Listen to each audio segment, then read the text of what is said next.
Hi folks, thanks for joining me today.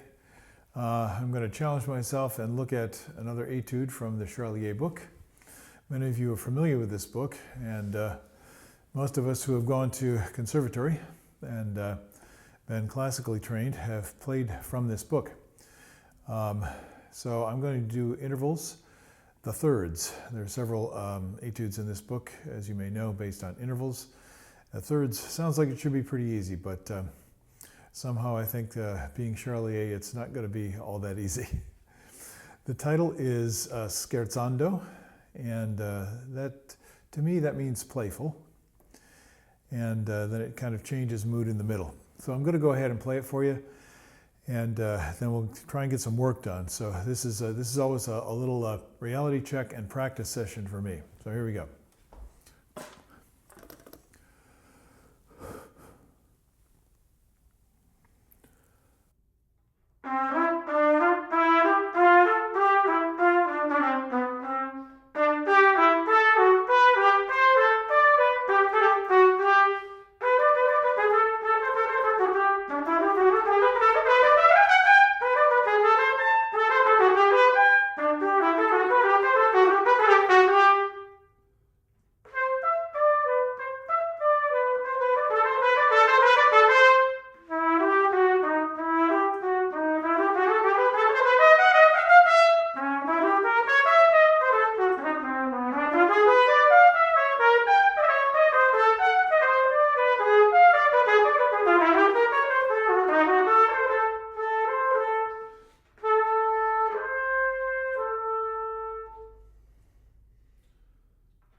Whew.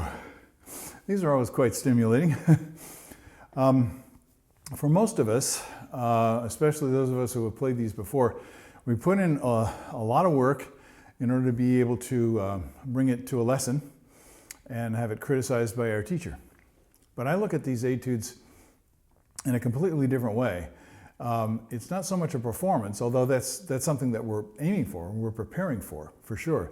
But it's a way to kind of tell where you are as a player and how close you are to being able to express yourself musically and not have your technique or lack thereof get in the way.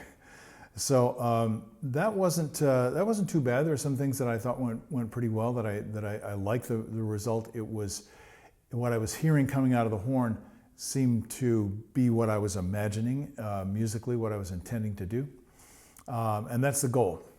But there are a lot of things that didn't feel comfortable. And this is not about comfort. Comfort's a strange word. This is not about being comfortable so much as it is about being able to maintain a sense of balance in a complex situation. So what gives me trouble in this? Well, there are a lot of things. I realized as I played through, some of the things are a little bit flubby. I really didn't have the fingers nailed yet. I hadn't been concentrating on, I wasn't concentrating on, you know, oh, these are actually kind of awkward finger patterns. So I'm going to practice those by themselves. And then I'm going to do something that I often do when I'm practicing. I'm going to try and link the finger technique, the skill of how the fingers move, the patterns of how they move, to what I'm doing with the air, but without playing the trumpet. Let's see, where could I start here? Okay. I think I'll just take it at the beginning, and there are a couple of things that we can work on here.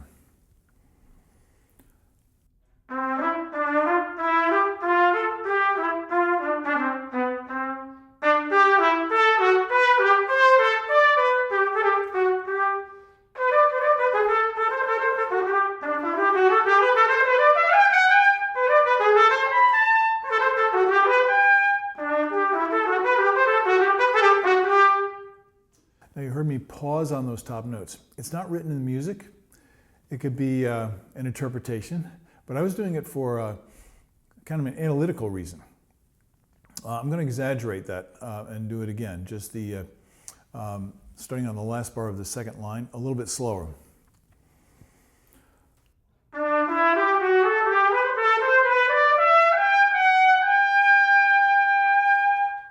Now I feel when I'm doing that, I'm slightly off. It wasn't bad. I had control. I could go on, but I'm slightly holding on, and I think that's, to be honest, that's the biggest problem that I have. I find that I'm holding on a great deal. I know that will make sense to some of you, and maybe not to others, but I think at some point all of you will know what I mean. In other words. Oh, well, I've been watching the Olympics this week, the Winter Olympics. This is the 2006 Winter Olympics in Milan Cortina, and it's always amazing for me to watch great athletes. You can't tell what's going on in their mind, but you should try and feel it right before they perform.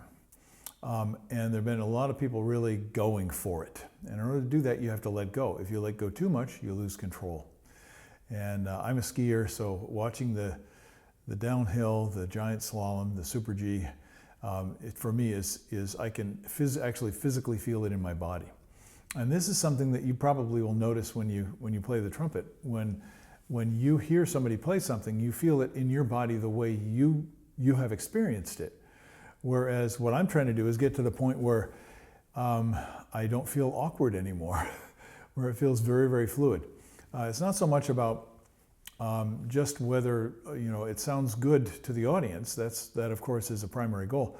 But I need to be able to have fun, and that's an amazing combination when you get athletes, maybe a team sport like baseball or football, where people are just realize that they're just having fun like kids. And I see a lot of these Olympic athletes in the starting gate smiling to themselves and reminding themselves, wow, I get to do this. This is so much fun. I've loved doing this since I was a kid. And taking themselves out of this, I have to perform at the highest possible level.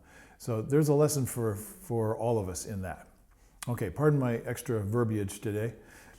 As usual, I'm talking too much, but I hope some of these ideas are helpful to you in terms of your own approach, especially the mental, emotional approach. Now, I mentioned sustaining notes. So why I'm doing that is so I can feel whether I'm balanced. It's that simple. If you get up to the top notes and it feels like there's some degree of strain involved, you can't simply sing the note freely, then you need to work on the basic skills.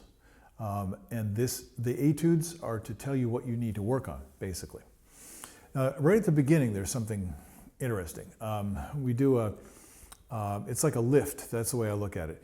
It has a two quarter notes slurred. The second one has a staccato mark on it. Does that mean you're supposed to tongue it, someone might say? I don't think of it that way. You can do it any number of ways, and they'll all sound a little bit different. So I'm going from my musical imagination. Da, da, da. Remember, scherzando. This is a joke. This is playing around. It's winking. It's playful. It's mischievous in a way. So how would that sound?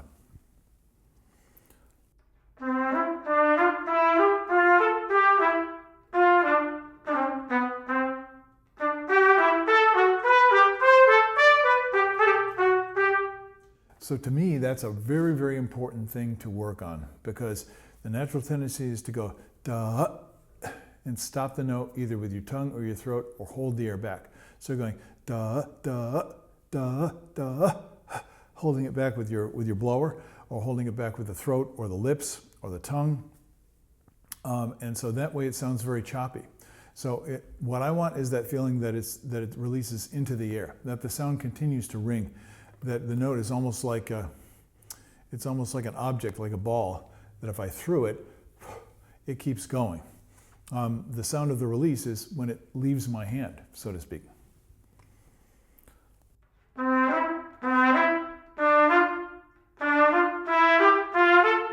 And now I'm thinking too much about it. I'm going to go back and do it the way, the fundamental way, all connected.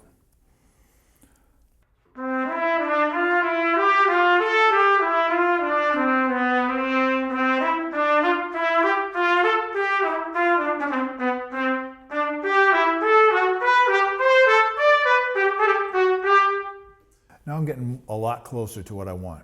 So what's another spot that bothered me? Usually big dynamic changes bother me. So at the end of the section I was just playing, it goes from forte to piano, and there's a little fermata on the rest. That simply means you don't have to go on directly in time as you would if you were playing as part of an ensemble, let's say. You get to release and maintain the musical tension and then go on into the next section.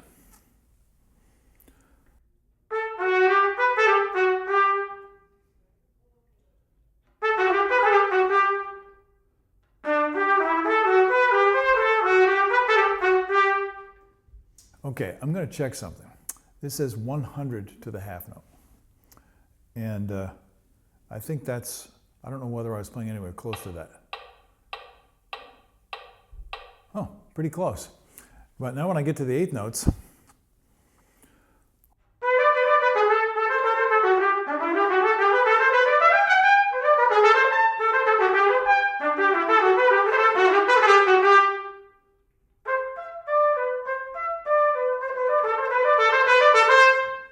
so I'm going to practice that, especially the transition. Basically anything that feels awkward, that feels risky, that doesn't have, you don't have a sense of grace, it feels like you're trying too hard. These are things you need to make them easier in some way. Sometimes it's play at a comfortable dynamic level instead of piano. Sometimes it's play it in a different range. Sometimes it's very simply slow it down. I don't follow my own rules on that too much, but it's one of the best ways to practice, obviously.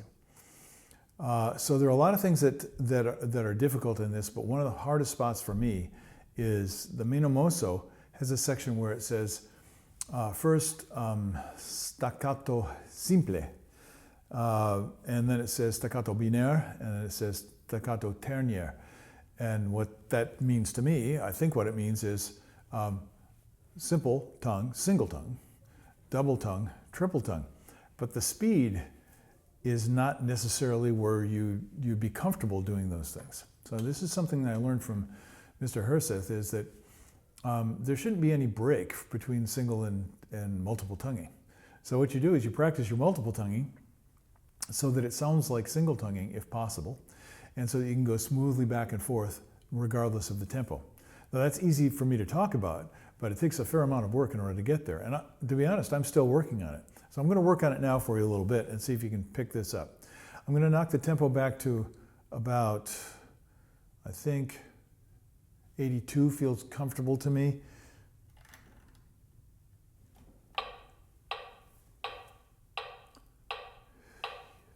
And you notice it says dolce and goes into the minor mode here.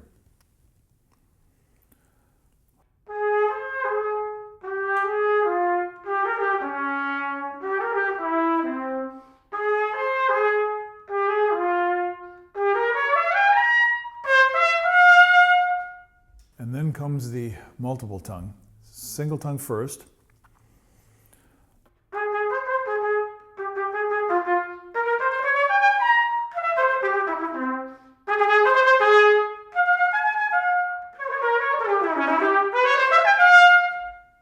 So to me, that's a tricky little section. If I were going to perform this, oh, well, sorry, I am performing it in a way, I guess.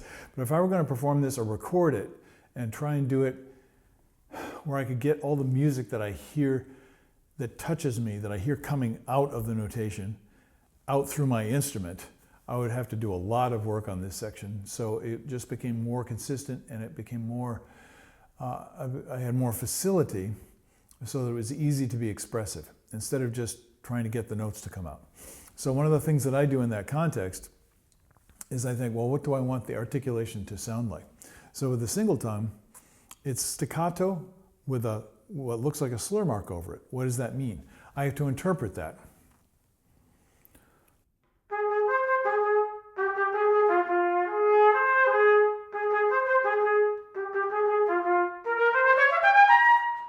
So then when I go to double tongue, I want it to sound pretty close. I'm doing the best I can. I hope it sounds good to you.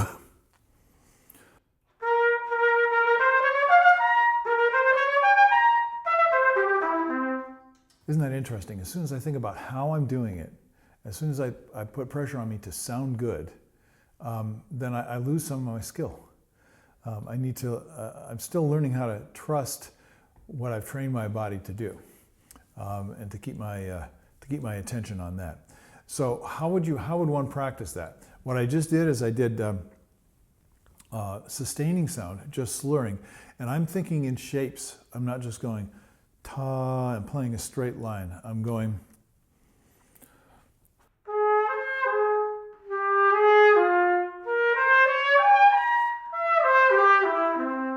So I'm thinking in time. Ya dee da da dee da dee da dee da dee dee da dee da dee. Now I have kind of a structure, and the way I think of it, or the way I experience it, is it's like a dance.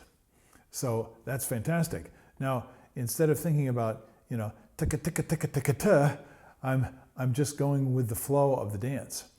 Now if I find that my tongue makes that more difficult, then I need to make a kind of like a progression from that sustained sound with that shape to tonguing. And you can do that by simply moving through legato and toward more staccato tongue. Now I heard Jim Thompson say in a master class one time, it's impossible to staccato multiple tongue. And that really surprised me, because I think I know what he was getting at, but the fact is, all the old cornet players, that's what they were mainly doing. That's the main thing that Arbin, he really hated in articulation, is this kind of taga taga taga taga da instead of taka taka taka taka da. He wanted that detached clarity, the separation between the notes. That's really hard to do. Plus, you got to do it changing range. So I'm going to do it slurred once again.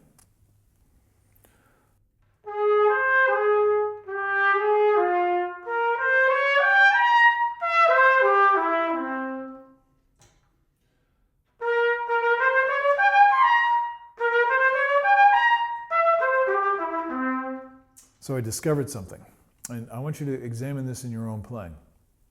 When I ascend in range, and when I add the tongue, I'm creating more resistance on the inside. I'm going ticka ticka ticka instead of ticka ticka ticka ticka ticka.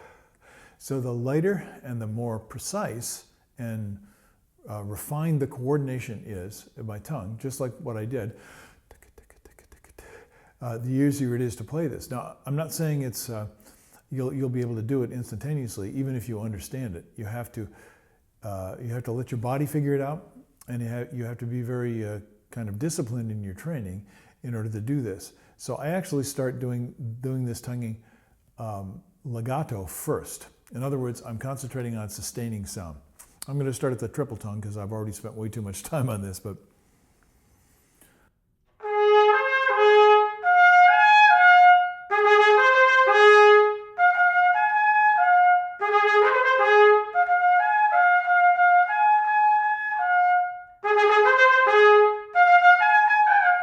so you get the idea, ta da ka ta da ka ta, just like I would do with my voice.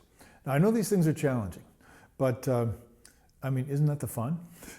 Again, watching these Olympic athletes this week, it's like, why are these people doing this? They throw themselves down a mountain.